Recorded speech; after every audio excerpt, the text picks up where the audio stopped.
Witam, ja jestem Tomasz, a przed nami w dzisiejszym unboxingu mamy taką kartę bezprzewodową na USB. Jest to niezbyt droga zabaweczka. Jak tutaj widzicie, zapłaciłem za nią 37 zł. Była ona mi potrzebna, gdyż posiałem gdzieś kartę starą i musiałem wsadzić ją do stacjonarnego komputera. No, poszukałem. Dokonałem tego zakupu w komputerniku. 37 zł, myślę, ok. Więc może więcej coś o tej karcie. Jak widzicie, jest to model WUSB 150A. Czyli jest to w standardzie N, ale nie pełnym 300C, tylko 150. No wiem, może zobaczymy, co jest w środku, jak to jest zbudowane.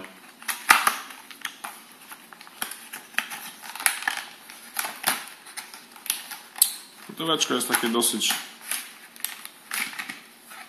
dosyć ładne. Jest nawet po polsku opisane standardy NGB. No, wszystko wygląda całkiem przyzwoicie. Tak szczerze powiedziawszy, nie jestem jakoś, nie mam zdania o tej firmie 8level, ale miejmy nadzieję, że nie będzie to jakiś szajs. Sama karta jest takich niezbyt dużych rozmiarów. I oczywiście ma tu złącze interfejs USB 2.0. Oczywiście jest zatyczka, ładnie, ślicznie. I najważniejszą rzeczą w tym wszystkim jest to, że ma złącze antenowe i będzie można sobie podczepić do tego tą antenkę lub dowolną inną, żeby lepiej nam łapała zasięg i żebyśmy mieli te gwarantowane 150, powiedzmy, przepustowości, a nie nam będzie cały czas schodziło, powiedzmy, do G czy nawet niżej.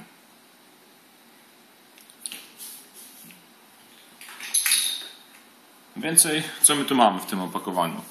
Mamy instrukcję, jakiś Quick Installation Guide po angielsku i po niemiecku.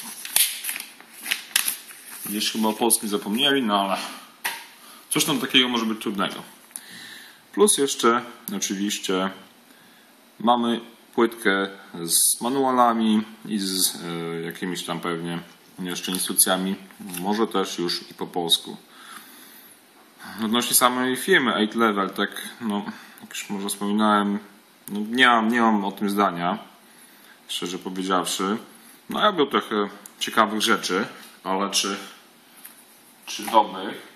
No, z takich tanich firm to raczej jestem nastawiony na TP-Linka, gdyż no, już kilka lat mam styczność z tymi produktami. Są, można powiedzieć, tanie i dobre. No nic, trzeba będzie zacząć korzystać z tej karty i zobaczyć, czy spełni ona moje oczekiwania. Dzięki.